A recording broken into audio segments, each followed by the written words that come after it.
അവഹേളിച്ച സംഭവത്തിൽ makeup artist Jaanmoni അറസ്റ്റിലായിരിക്കുന്നു. Mahila Morcha സംസ്ഥാന അധ്യക്ഷ നവ്യ ഹരിദാസ് നൽകിയ പരാതിയിലാണ് അറസ്റ്റ്. കോഴിക്കോട് എല്ലാവർക്കും നമ്മുടെ ഒരു പുതിയ വീഡിയോയിലേക്ക് സ്വാഗതം കേട്ടോന്നേ. അപ്പോൾ ഇന്നത്തെ നമ്മുടെ ഒരു വീഡിയോ എന്ന് പറഞ്ഞാൽ ജാൻമണി അറസ്റ്റിലായി എന്നുള്ളൊരിതാണ്. അറസ്റ്റിലായെന്ന് പറഞ്ഞാൽ സ്റ്റേഷൻ ജാമ്യത്തിൽ തന്നെ അവർ വിടുകയും ചെയ്തിട്ടുണ്ട്.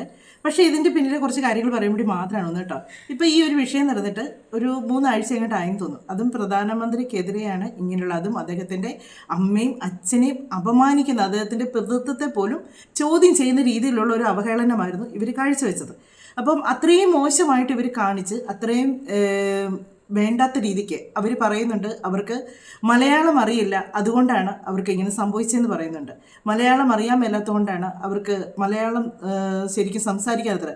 പക്ഷേ ആ വീഡിയോ കണ്ടവർക്ക് ആർക്കെങ്കിലും അങ്ങനെ തോന്നി അവർക്ക് മലയാളം അറിയാം, നിങ്ങൾക്ക് മനസ്സിലായില്ലെങ്കിൽ ഞാൻ മനസ്സിലാക്കി തരാം എന്ന് പറഞ്ഞിട്ട് അവർ പറഞ്ഞത്.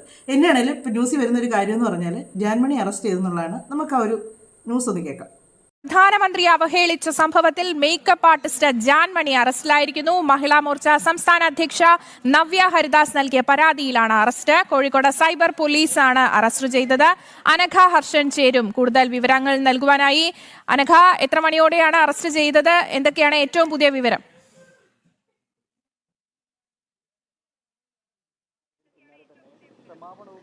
ആര്യശ്രീ, അല്പം മുമ്പാണ് ഈ അറസ്റ്റ് നടക്കുന്നത്. മേക്കപ്പ് ആർട്ടിസ്റ്റ് ആയിട്ടുള്ള ഈ ജാൻമണിയാണ് പ്രധാനമന്ത്രി നരേന്ദ്രമോദിയെയും അദ്ദേഹത്തിന്റെ മാതാവിനെയും അവഹേളിക്കുന്ന രീതിയിൽ, അപമാനിക്കുന്ന രീതിയിൽ സമൂഹ മാധ്യമങ്ങളിൽ ഒരു ഇന്റർവ്യൂ കൊടുക്കുന്നത്. ഇതിനെതിരെ മഹിളാ മോർച്ചയുടെ നേതൃത്വത്തിൽ വലിയ രീതിയിലുള്ള പ്രതിഷേധമുണ്ടായിരുന്നു. പരാതി കൊടുക്കുകയും ചെയ്തിട്ടുണ്ടായിരുന്നു. BJP പ്രവർത്തകരുടെ നേതൃത്വത്തിലും കോഴിക്കോട്ടെ അതുപോലെ തന്നെ കേരളത്തിലെ വിവിധ പോലീസ് സ്റ്റേഷനുകളിലും പരാതി നൽകിയിരുന്നു.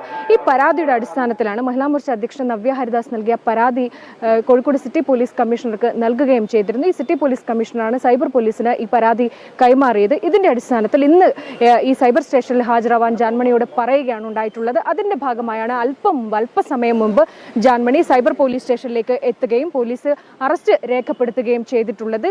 ഈ സ്റ്റേഷൻ ജാമ്യത്തിൽ വിട്ടയക്കാൻ പറ്റുന്ന വകുപ്പുകളാണ് ജാൻമണിക്കെതിരെ ചുമത്തിയിരിക്കുന്നത് എന്നുള്ളതാണ് ഈ നവ്യ ഹരിദാസ് അടക്കം നേരത്തെയൊക്കെ പറഞ്ഞിരുന്നത്. ഈ ജാൻമണി നിരന്തരം, മേക്കപ്പ് ആർട്ടിസ്റ്റ് ആയിട്ടുള്ള ജാൻമണി നിരന്തരം തങ്ങളുടെ സമൂഹ മാധ്യമ അക്കൗണ്ടിലൂടെ ഇത്തരത്തിൽ BJPക്കെതിരെയും അതുപോലെ തന്നെ നരേന്ദ്രമോദിക്ക്, പ്രധാനമന്ത്രിക്കെതിരെയും വലിയ രീതിയിലുള്ള ഈ അവഹേളിച്ചുകൊണ്ടുള്ള പരാമർശങ്ങൾ നേരത്തെയും നടത്തിയിട്ടുണ്ട് എന്നുള്ളതാണ്. അതിൻ്റെ രീതിയിൽ BJPയുടെ ഭാഗത്തു നിന്നടക്കം വലിയ പ്രതിഷേധം ഉയരുകയും ചെയ്തിട്ടുണ്ടായിരുന്നു. ഇതിൻ്റെയൊക്കെ ഭാഗമായിട്ടാണ് ഇപ്പോൾ ജാൻമണിയെ സൈബർ പോലീസ് അറസ്റ്റ് ചെയ്തിരിക്കുന്നത്. കോഴിക്കോട്ടെ വിവിധ പോലീസ് സ്റ്റേഷനുകളിലും ജാൻമണിക്കെതിരെ പരാതികൾ മഹിളാ മോർച്ച പ്രവർത്തകരുടെ ഭാഗത്തു നിന്ന് നൽകിയിട്ടുണ്ട്. ഈ പരാതികൾക്ക് മേൽ ഇതിപ്പോ ഒരു പാർട്ടിയുടെ ഇത് വെച്ച് നല്ലോട്ട് പറയുന്നത്, നമ്മൾ ഒരു പാർട്ടിയുടെ ഇത് വെച്ച് പറയല്ല, നമ്മുടെ പ്രധാനമന്ത്രിയാണ്. നമ്മുടെ പ്രധാനമന്ത്രിയെ പറ്റി വേണ്ടാതിനം പറഞ്ഞത് മാത്രമേ നമ്മളിതിൽ പറയുന്നുള്ളൂ.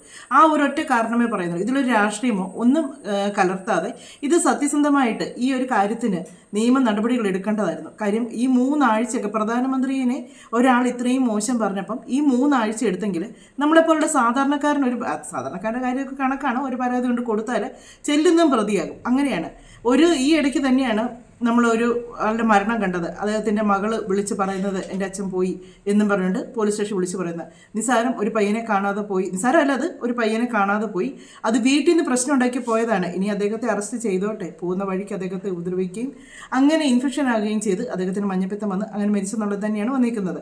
പക്ഷേ അത്രയും ഒരു ശുഷ്കാന്തി പോലും നമ്മുടെ പ്രധാനമന്ത്രിയുടെ കാര്യത്തിൽ ആരും കാണിച്ചിട്ടില്ലെന്നുള്ളതാണ്. സൈബർ സെല്ലിൽ പരാതി കൊടുത്തു. അവിടുന്ന് അവർ ഇത്രയും 3 ആഴ്ച എടുത്തു അവരെ ഒന്ന് കണ്ടുപിടിക്കാനും അവരെ ഒന്ന് അറസ്റ്റ് ചെയ്യാനും ഒക്കെയായിട്ട്. പക്ഷേ ജാൻമണിയെ ഞാൻ അത് കഴിഞ്ഞ് വേറൊരാളുടെ വീഡിയോയിലൂടെ കണ്ടായിരുന്നു. വേറൊരാളുടെ വീഡിയോ വന്നിച്ച് ഭയങ്കര ചിരിയും കളിയായിട്ടൊക്കെ വീഡിയോ ചെയ്യുന്ന കണ്ടായിരുന്നു. ഈ വിഷയത്തിന് ശേഷമാണ് കണ്ടത്. എന്നുവെച്ചാൽ ഞാനിവിടെ ഉണ്ട്, എന്നെ ആരെങ്കിലും എന്തെങ്കിലും ചെയ്യുമോ എന്നുള്ള രീതിയായിട്ടാണ് എനിക്ക് തോന്നിയത് ആ വീഡിയോ കണ്ടപ്പോഴത്തേക്ക്. അപ്പം ഒരു സാധാരണക്കാരൻ കൊണ്ടേ പരാതി കൊടുത്താലും ഇതൊക്കെ തന്നെയാണ് സിറ്റുവേഷൻ. നമ്മളതിൻ്റെ പുറകെ ഒരു 10 പ്രാവശ്യം കയറി ഇറങ്ങി നടക്കണം, 10 പ്രാവശ്യം നടക്കണം. എന്നാലേ ഉള്ളൂ അതിനൊരു ഇച്ചിരിയെങ്കിലും ഒരു കാര്യങ്ങൾ മുന്നോട്ട് കൊണ്ടുപോകുകയുള്ളൂ. പിന്നെ എന്നാന്ന് ചോദിച്ചാൽ എല്ലാവരും കൂടുതൽ അനങ്ങാത്ത, എന്നെ വിഷയം വന്നാലും അനങ്ങാത്ത എന്നാന്ന് ചോദിച്ചാൽ ഇതിൻ്റെയൊക്കെ പുറകെ പോയാൽ ഒരു നീതി കിട്ടത്തുമില്ല. പെട്ടെന്നൊന്നും ഒരു കാര്യം നടന്നും കിട്ടത്തില്ല, കുറേ പ്രാവശ്യം നടക്കണം. അതുതന്നെയാണ് പ്രശ്നം. ഇപ്പോൾ ഈ ജാൻമണിയുടെ കാര്യത്തിൽ തന്നെ ജാൻമണി എന്ന് പറഞ്ഞ കാര്യം എന്നെ നമ്മളെല്ലാവരും കേട്ടതാണ്, എല്ലാവരും കണ്ടതാണ്. അവർ പറയുന്നുണ്ട്, നിങ്ങൾക്ക് ഞാൻ പറഞ്ഞത് മനസ്സിലായില്ലെങ്കിൽ അവരുടെ അച്ഛൻ എന്നും പറഞ്ഞുകൊണ്ടാണ് പറയുന്നത്. നല്ല വ്യക്തമായിട്ടാണ് പറഞ്ഞ് മനസ്സിലാക്കുന്നത്. അവനാണോ മലയാളം അറിയത്തില്ലെന്ന് പറഞ്ഞത്? ഇവൻ മറ്റേ ഡൽഹി പോയിട്ട് സമരക്കാരുടെ കൂടെ എല്ലാം നിന്ന് പ്രതിഷേധമൊക്കെ കഴിഞ്ഞ് നാട്ടിൽ വന്നപ്പോഴത്തേക്ക് സിംഗപ്പെണ്ണ എന്ന് പറഞ്ഞ പാട്ടൊക്കെ ഇട്ട് സ്വീകരിക്കുന്നത് കണ്ട് എനിക്കറിയാൻ പറ്റില്ല ഇതെങ്ങനെയാണ് സിംഗപ്പെണ്ണാകുന്നത്. എങ്ങനെയാണ് ആണിന് മേലെ എന്നൊക്കെ പറഞ്ഞ് പാട്ടിട്ട് ഈ ആണെങ്ങനെ സിംഗപ്പെണ്ണാകും? ഏത് രീതിക്കാണ് ഇതിനെയൊക്കെ സിംഗപ്പണ്ണത്? ഇപ്പോൾ ദീപ്തി കല്യാണി കിടന്ന് കാണിക്കുന്ന കോലങ്ങൾ കാണുക, ഏതെല്ലാം മോശം വാക്കുകളാണ് അവർ ഉപയോഗിക്കുന്നത്, എന്തെല്ലാം വൃത്തികേടുകളാണ് അവർ പറഞ്ഞുകൊണ്ട് കിടക്കുന്നത്. ഈ ട്രാൻസ്ഫോൺ ആയിട്ടുള്ള കുറേ ആൾക്കാർ ഇറങ്ങിയിട്ടുണ്ട്, കുറേ ആൾക്കാർ ഓരോ കാര്യങ്ങളും അവർ പറയുന്ന കേട്ടാൽ നമുക്ക് തന്നെ ഈ സ്ത്രീകളെ തന്നെ കളിയാക്കുന്ന പോലെ തോന്നാറുണ്ട്. അതുപോലുള്ള വാക്കുകളും കാര്യങ്ങളൊക്കെയാണ് പറയുന്നത്. അതേസമയം ഇവരുടെ കൂട്ടത്തിൽ തന്നെ നല്ലതായിട്ടുള്ള ഒരുപാട് ആൾക്കാരുണ്ട് കേട്ടോ, മാന്യമായിട്ട് ജീവിക്കുന്നവരും മാന്യതയോട് സംസാരിക്കുന്നവരും ഒക്കെ ആയിട്ടുണ്ട്. ഇങ്ങനെ കുറേ എണ്ണങ്ങൾ ഇറങ്ങിയിട്ടുണ്ട്. ജാൻമണി ഏതാണ്ട് വലിയ ഷോ കാണിക്കുന്നതിൻ്റെ വലിയ അഭിമാനത്തോടു കൂടിയാണ് നമ്മുടെ പ്രധാനമന്ത്രിയെ പറ്റി പറഞ്ഞത്. നമ്മളുടെ ഇപ്പം ഞാൻ ഇന്നാളും പറഞ്ഞു, ഒരു രാഷ്ട്രീയം എന്ന് പറഞ്ഞാൽ ഒരു ഇലക്ഷൻ വന്നപ്പോൾ തന്നെ നമ്മളുടെ ഇവിടെ കോൺഗ്രസിൻ്റെ ആണെങ്കിലും BJP ആണെങ്കിലും LDFിൻ്റെ ആണെങ്കിലും ഒരു മന്ത്രി വന്നാൽ അത് വോട്ട് ചെയ്തതാണോ എന്ന് ചോദിച്ചിട്ടല്ല അവർ ഒരു മനുഷ്യരെ സഹായിക്കുന്നത്. വോട്ട് ചെയ്യുക എന്ന് പറയുന്നത് ഓരോ മനുഷ്യരുടെ വ്യക്തിപരമായ കാര്യമാണ്. ഒരു പാർട്ടി ജയിച്ച് കയറി വന്ന് കഴിയുമ്പം എല്ലാ മനുഷ്യർക്കും ഒരുപോലെയാണ് അവരിൽ നിന്ന് നീതി കിട്ടുന്നത്. അതുകൊണ്ട് പ്രധാനമന്ത്രി ഇന്ന പാർട്ടിയുടെ ആണെന്നൊന്നും പറഞ്ഞിട്ട് നമ്മൾ ആ ഒരു ഇതിൽ കൂടെ തള്ളിക്കളയാതിരിക്കുന്നതാണ് ഏറ്റവും നല്ലത്. ആ ഒരു ചിന്താഗതിയോട് ഇത് കേൾക്കായിരിക്കും. നമ്മുടെ പ്രധാനമന്ത്രിയാണ്, നമ്മുടെ ഇന്ത്യയുടെ ഒരു പ്രധാനമന്ത്രി പറയുമ്പോഴത്തേക്ക് അദ്ദേഹത്തിന് അതുപോലൊരു സ്ഥാനമുണ്ട്, അതിൻ്റേതായ ഒരു വാല്യൂ ഉണ്ട്. ആ അത്രയും ഉള്ള ഒരു കാര്യത്തിന് ഈ ഇത്രയും ദിവസം എടുത്തെന്ന് പറയുമ്പോൾ ഓർത്ത് നോക്കിക്ക്. ആ ഒരു പരാതി കൊടുത്തിട്ട് ഒരു 3 ആഴ്ചയോളം എടുത്തു ഈ ജാൻമണിയെ അവിടെ വിളിച്ചു വരുത്താനും അവർ അറസ്റ്റ് ഒന്ന് രേഖപ്പെടുത്താനും, പിന്നെ ഇത് സ്റ്റേഷൻ ജാമ്യത്തിൽ വിടുകയും ചെയ്യുന്നു. ഒരു സാധാരണക്കാരനായിരുന്നെങ്കിൽ അവൻ ഇപ്പം ഇങ്ങനെ വന്നേച്ച് ഇങ്ങനെ പോകുമോ? പോകത്തില്ല. അവനെ പോയി തപ്പിപ്പിടിച്ച് കൊണ്ടുവന്ന് അറസ്റ്റ് ചെയ്ത് അവിടെ ആക്കിയതിന് ശേഷം റിമാൻഡ് കൂടെ ചെയ്ത് കഴിഞ്ഞ് കാര്യങ്ങൾ തീരുള്ളൂ. ഇത് ഒരു ഇതിൽ അവർക്ക് മലയാളം അറിയത്തില്ല. അവർ പോലീസുകാരോടും പറഞ്ഞു തന്നെ, എനിക്ക് മലയാളം അറിയത്തില്ല ശരിക്കും. മലയാളം അറിയാൻ മേലെങ്കിൽ മിണ്ടാതിരിക്കണം. നിങ്ങൾക്ക് മലയാളം അറിയാൻ മേലിട്ടാണ് നിങ്ങൾ അത്ര വ്യക്തമായിട്ട് കാര്യങ്ങൾ പറഞ്ഞു. നിങ്ങൾക്ക് മനസ്സിലായില്ല, ഞാൻ ഒന്നും കൂടെ പറഞ്ഞു തരാമെന്നും പറഞ്ഞത്. എന്നാ തോന്നിയ ദിവസം കാണിച്ചാലും അങ്ങനെ എന്നിൽ ഒരു ന്യായീകരണം കൂടെ പറഞ്ഞാൽ മതിയല്ലോ. നമുക്ക് ബാക്കിയും കൂടെ കേൾക്കാം. നമസ്തേ. എന്തായാലും അവസാനം അറസ്റ്റിലേക്ക് കടന്നിരിക്കുന്നു, എങ്ങനെ പ്രതികരിക്കുന്നു? ഇന്ന് കോഴിക്കോട് സൈബർ പോലീസ് സ്റ്റേഷനിലാണ് അറസ്റ്റ് രേഖപ്പെടുത്തിയിരിക്കുന്നത്. ഇത് ഒരു വ്യക്തിക്ക് എതിരെയുള്ള ഒരു നിയമ പോരാട്ടമല്ല ഞങ്ങൾ നടത്തിയിട്ടുള്ളത്. രാജ്യത്തിന്റെ പ്രധാനമന്ത്രിക്കെതിരെ ഇത്തരത്തിലുള്ള പരാമർശങ്ങൾ ഉന്നയിക്കുന്ന ഒരു സമൂഹത്തോടാണ്. ഇന്ന് ഒരു വ്യക്തി എന്നതിലുപരിയായിട്ട് പല ആളുകളും ഈ തരത്തിൽ വിമർശനാത്മകപരമായിട്ടുള്ള കാര്യങ്ങൾ പ്രധാന സേവകനെതിരെ നടത്തുമ്പോൾ അത് നമ്മുടെ നാടിന്റെ ഭാവിക്ക് ശോഭനീയമല്ല. അതുകൊണ്ടാണ് കേസും ആയിട്ട് മുൻപോട്ട് പോയിട്ടുള്ളത്. ഇത് ഞങ്ങള് പരാതി കൊടുത്ത് കുറച്ച് ദിവസം കഴിഞ്ഞു. ഇതിനോടകം തന്നെ സൈബർ പോലീസിൽ ഞങ്ങൾ അന്വേഷിച്ചിരുന്നു കാര്യങ്ങൾ, എന്തുകൊണ്ടാണ് അറസ്റ്റ് വൈകുന്നത് എന്നുള്ള കാര്യത്തിൽ. അപ്പം ജാൻമണി നാട്ടിലില്ലാതിരുന്ന സംഭവം ഉൾപ്പെടെയുള്ള കാര്യങ്ങളാണ് സ്റ്റേഷനിൽ നിന്നും അറിഞ്ഞിട്ടുള്ളത്. എന്തായാലും 22-ാം തീയതിക്കുള്ളിലായിട്ട് തീർച്ചയായിട്ടും അറസ്റ്റ് രേഖപ്പെടുത്തുമെന്ന കാര്യം കൂടെ സൈബർ പോലീസ് അറിയിച്ചിരുന്നു. ശരി, എന്തായാലും നടപടി വിജയം കണ്ടു എന്ന് തന്നെ അഭിമാനിക്കാം, അല്ലേ നവ്യ?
190 പരാതികളാണ് ഈ കേരള സംസ്ഥാന നിരവധി സ്റ്റേഷനുകളിലായിട്ട് മഹിളാ മോർച്ചയുടെ പ്രവർത്തകർ കൊടുത്തിട്ടുള്ളത്.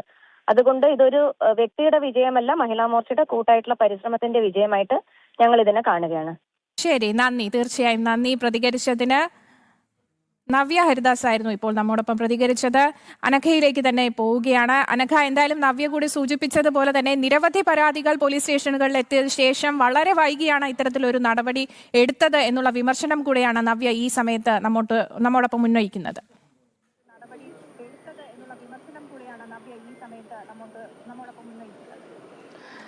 അതായത് ആര്യശ്രീ, ഈ കോഴിക്കോട് തന്നെ വിവിധ പോലീസ് സ്റ്റേഷനുകളിൽ മഹിളാ മോർച്ച പ്രവർത്തകരുടെ നേതൃത്വത്തിൽ ജാൻമണിക്കെതിരെ പരാതി നൽകിയിരുന്നു.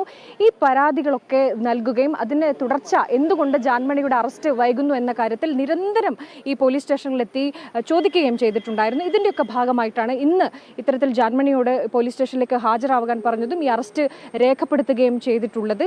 സ്റ്റേഷൻ ജാമ്യത്തിൽ ജാൻമണിയെ വിട്ടയക്കും എന്നുള്ളതാണ് ഏറ്റവും ഒടുവിൽ നമുക്ക് ലഭിക്കുന്ന വിവരം. എന്നായാലും കൃത്യമായിട്ടുള്ള പ്രതികരണം തന്നെയാണ് ഈ നവ്യ ഹരിദാസ് നടത്തിയിരിക്കുന്നത്.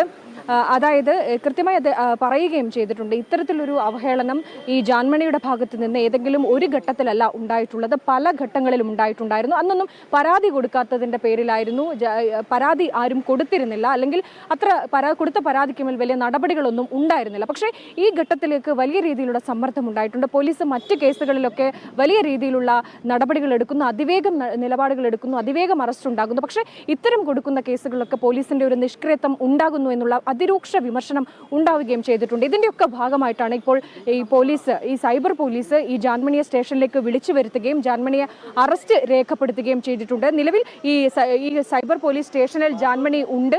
ഈ ജാൻമണിയുടെ ചോദ്യം ചെയ്യൽ, പ്രാഥമികമായിട്ടുള്ള ചോദ്യം ചെയ്യലൊക്കെ തുടരുകയാണ് എന്നുള്ളതാണ് മനസ്സിലാക്കുന്നത്. അല്പസമയത്തിനകം ജാൻമണിയെ മെഡിക്കൽ എടുക്കുന്നതിന് കൊണ്ടുപോകും. തന്നെയാണ് പറഞ്ഞത്. ഇത്രയും കാലതാമസം എടുത്തു ആ ഒരു പരാതി കൊടുത്തിട്ട്, ഇത്രയും സമയം എടുത്തു അവരെ ഈ ഒരു നിയമ നടപടിയിലേക്ക് പോകാനായിട്ട്. അത് കഴിഞ്ഞ് കഴിയുമ്പോഴത്തേക്ക് 190 കേസ് അങ്ങനെ അവരുടെ പേര് കൊടുത്തിട്ടുണ്ടെന്ന്. അത്രയും പേര് കൊടുത്തെന്നാണ് തോന്നുന്നത്. അത് 190 കേസ് ഉണ്ടെന്നാണോ അങ്ങനെ എന്താണ് പറഞ്ഞിരിക്കുന്നത്. അപ്പം അത്രയും കേസ് അവരുടെ പേരിലുണ്ടായിട്ട് പോലും അവർക്ക് സ്റ്റേഷൻ ജാമ്യം കിട്ടി, അവർക്ക് സുഖമായിട്ട് പുറത്തേക്ക് പോകാൻ പറ്റി. ഇത് അല്ലാതെ ഒരാളുടെ പേരിലായിരുന്നെങ്കിൽ അവനെ റിമാൻഡ് ചെയ്യും, അവന് കിട്ടേണ്ടതെല്ലാം കിട്ടും, അങ്ങനെ നല്ല രീതിക്കായിരുന്നേനെ. ഇവർക്കൊക്കെ എന്നതിനാണോ ഇത്രയും വലിയ ഒരു ഹൈപ്പ് കൊടുക്കുന്നതെന്ന് എനിക്ക് മനസ്സിലാകുന്നില്ല. ഇവരിപ്പോൾ നല്ല മനുഷ്യരുണ്ട്, നല്ല നല്ല ആൾക്കാരുണ്ട്, അവരൊക്കെ ആണെങ്കിൽ നമുക്ക് മനസ്സിലാക്കാം. ഇതുപോലുള്ളതൊക്കെ ഈ വിട്ടിത്തവും പറഞ്ഞ് പെണ്ണാന്ന് പറഞ്ഞുകൊണ്ട് ആണിൻ്റെ രീതിക്ക് ഇങ്ങോട്ട് വന്നിച്ച്, ആണിൻ്റെ രൂപം തന്നെയാണ്, പെണ്ണാണെന്ന് പറഞ്ഞിട്ട് കുറേ ചിരട്ടയും വെച്ച് പിടിപ്പിച്ച് ഒരു സർജറിയോ കാര്യങ്ങളോ ഒന്നും ചെയ്യാതെ ഭയങ്കര കോലം കെട്ടലുകളും കാണിച്ച് നമ്മൾ ബിഗ് ബോസിൽ കിടന്ന് കാണിക്കുന്ന കണ്ടതാണ്. ഇവർ ശരിക്കും ആണാണോ പെണ്ണാണോ എന്ന് അന്ന് നമുക്ക് മനസ്സിലായതാണ്. ഓരോ ഡ്രസ്സ് ഇട്ട് വരുമ്പോൾ നമുക്കറിയാം, വെച്ചുകെട്ടെല്ലാം അഴിച്ചു വെച്ച് വരുന്നുണ്ട് ചില സമയത്തൊക്കെ. അന്നേരം നമുക്ക് കാണുമ്പോഴേ അറിയാം ഇതൊക്കെ ഒരു ആണ് തന്നെയാണെന്ന് നമുക്കറിയാം.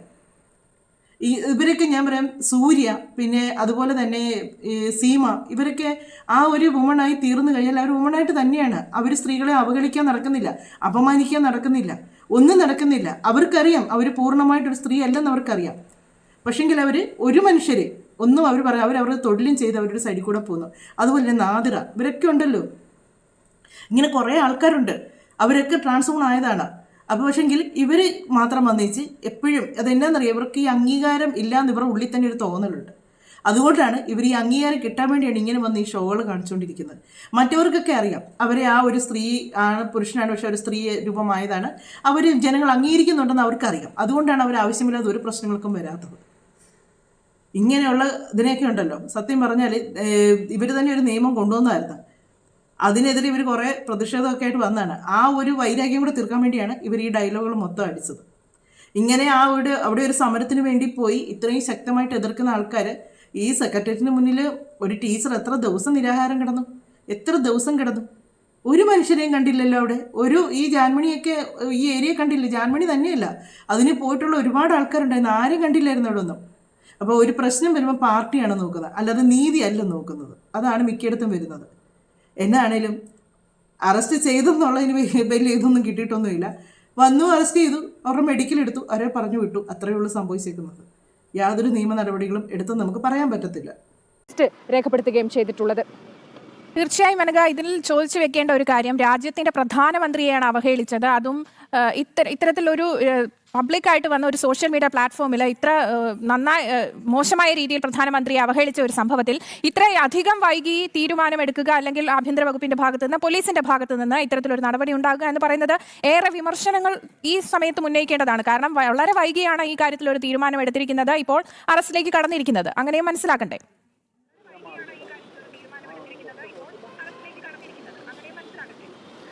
തീർച്ചയായും. അതായത് അതിവേഗം ഈ സംഭവവുമായി ബന്ധപ്പെട്ട് നിരവധി പരാതികൾ ലഭിക്കുന്നു. അതായത് ഒരു പോലീസ് സ്റ്റേഷനിലല്ല പരാതി ലഭിക്കുന്നത്, കോഴിക്കോട് തന്നെ വിവിധ പോലീസ് സ്റ്റേഷനുകളിൽ പരാതി ലഭിക്കുന്നു.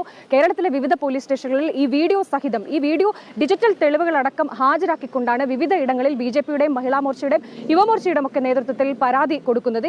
ഈ പരാതി കൊടുക്കുക മാത്രമല്ല, എന്തുകൊണ്ട് ഈ പരാതിക്ക് മേൽ കൃത്യമായ ഡിജിറ്റൽ തെളിവുകൾ നൽകിയിട്ടും എന്തുകൊണ്ട് ഉടനടി ഒരു ആക്ഷൻ എടുക്കുന്നില്ല പോലീസിന്റെ ഭാഗത്ത് നിന്ന് എന്നുള്ളൊരു ചോദ്യം നിരന്തരം ഉന്നയിക്കുകയും ചെയ്തിട്ടുണ്ട്. ഇതിന്റെയൊക്കെ ഭാഗമായിട്ടാണ് ഏറ്റവും ഒടുവിൽ ഇപ്പോൾ അറസ്റ്റിലേക്ക് കടന്നിരിക്കുന്നത്. ശക്തമായ പ്രതിഷേധം, ശക്തമായ സമ്മർദ്ദം BJP-യുടെ ഭാഗത്ത് നിന്ന് ഈ വിഷയവുമായി ബന്ധപ്പെട്ട് ഉണ്ടാവുകയും ചെയ്തിട്ടുണ്ട്. അതിന്റെ ഭാഗമായിട്ടാണ് പോലീസിന്റെ ഭാഗത്ത് നിന്ന് ഇങ്ങനെ ഒരു അറസ്റ്റ് ഉണ്ടായിരിക്കുന്നത്. ഈ കേസിൽ ഇനി ഏറ്റവും നിർണായകം ഈ ജാൻമണിയെ ഇത്രയധികം ഈ കലാപാഹ്വാനം ഉണ്ടാക്കാൻ ശ്രമിച്ചു എന്നതടക്കമുള്ള വകുപ്പുകൾ ചുമത്തിയിട്ടുണ്ട് പോലീസ്. പക്ഷേ അങ്ങനെയെങ്കിൽ പോലും ഈ സ്റ്റേഷൻ ജാമ്യത്തിൽ ഈ ജാൻമണിയെ വിട്ടയക്കുകയാണെങ്കിൽ ഏത് രീതിയിലാണ് പോലീസ് ഈ കേസ് എടുത്തിരിക്കുന്നത് എന്നുള്ളതിന് കൂടി അതൊരു ചോദ്യം ചെയ്യപ്പെടേണ്ട കാര്യത്തിലേക്ക് കൂടി പോവുകയും ചെയ്യും.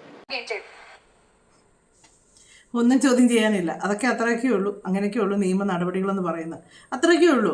ഇതിനിപ്പം പ്രത്യേകിച്ച് ഒന്നും സംഭവിക്കാൻ പോകുന്നില്ല. അവരെ സ്റ്റേഷൻ ജാമ്യത്തിൽ വിട്ടു. ഇനി ഇതിൻ്റെ പുറകെ അത്രയൊക്കെയുള്ളൂ. അവർ അറസ്റ്റ് ചെയ്തു, അവരുടെ പാട് നോക്കി അവർ പോകും. ഇനി ഇത് കുറേ കഴിയുമ്പോഴത്തേക്ക് ഈ പുള്ളിക്കാരിക്ക് തോന്നി ഇനി നമ്മുടെ മുഖ്യമന്ത്രി എന്തെങ്കിലും ഒന്ന് പറയണമെന്ന് തോന്നും. അപ്പോൾ പുള്ളിക്കാരി ഒന്നിച്ച് മുഖ്യമന്ത്രിയും പറയും. അത് കഴിയുമ്പോൾ തോന്നുന്നു ഇനി പ്രതിപക്ഷ നേതാവിനെയും കൂടെ ഒന്ന് പറഞ്ഞേക്കാൻ തോന്നും. പ്രതിപക്ഷ നേതാവിനെയും പറയും. ഇങ്ങനെ എല്ലാവരെയും പറഞ്ഞ് ഈ പുള്ളിക്കാരി എന്നല്ല, പുള്ളിക്കാരൻ ഇങ്ങനെ നടക്കും. ഒരു സാരി എടുത്ത് കൊടുത്ത് നടക്കും. അത് സംഭവിക്കാൻ പോകുന്നത്. ഇങ്ങനെയുള്ള കാര്യങ്ങളൊക്കെ വരുമ്പോൾ തന്നെ ഉണ്ടല്ലോ നിയമ നടപടികൾ എടുക്കാമെന്നുണ്ടെങ്കിൽ ജനങ്ങൾക്കൊരു ഇത് വരും. കാര്യം നമ്മളിങ്ങനെയൊക്കെ പറഞ്ഞു കഴിഞ്ഞാൽ നമ്മുടെ പ്രധാനമന്ത്രിയാണേലും മുഖ്യമന്ത്രിയാണേലും ഇനി പ്രതിപക്ഷ നേതാവിനായാലൊക്കെ എന്തെങ്കിലും ജനങ്ങൾ ആവശ്യമില്ലാതെ പറയുമ്പോഴത്തേക്ക് അതിനുള്ള നടപടികൾ ആ സ്പോട്ടിൽ തന്നെ എടുക്കുമെന്ന് മനസ്സിലാക്കി കഴിയുമ്പോണ്ടല്ലോ അവർക്കൊക്കെ എതിരെയുള്ള ആവശ്യമില്ലാത്ത ഇങ്ങനെയുള്ള വർത്തമാനങ്ങളൊക്കെ ഈ ജാൻമണി പറയുന്ന പോലത്തെ വർത്തമാനങ്ങളൊക്കെ ആൾക്കാരങ്ങ് നിർത്തും. അതേ ഉള്ളൂ. എന്നാണേലും അറസ്റ്റ് ചെയ്തു, എന്തിന് നമ്മൾ പറഞ്ഞ കാര്യമില്ല. ഇതൊക്കെ ഇങ്ങനെയൊക്കെയാണ്, നമ്മുടെ കേരളത്തിൽ ഇങ്ങനെയൊക്കെയാണ്. അത്രയൊക്കെ ഉള്ളൂ. നിങ്ങളുടെ അഭിപ്രായങ്ങൾ പറയുക. ലൈക്ക് ചെയ്യാവുന്നവർ ലൈക്ക് ചെയ്യുക, കമൻറ്റ് ചെയ്യുന്നവർ കമൻറ്റ് ചെയ്യുക, ഹൈപ്പ് ചെയ്യുന്നവർ ഹൈപ്പ് ചെയ്യുക. അതുപോലെ തന്നെ നിങ്ങളുടെ അഭിപ്രായങ്ങൾ കമൻറ്റായിട്ട് പറയുക.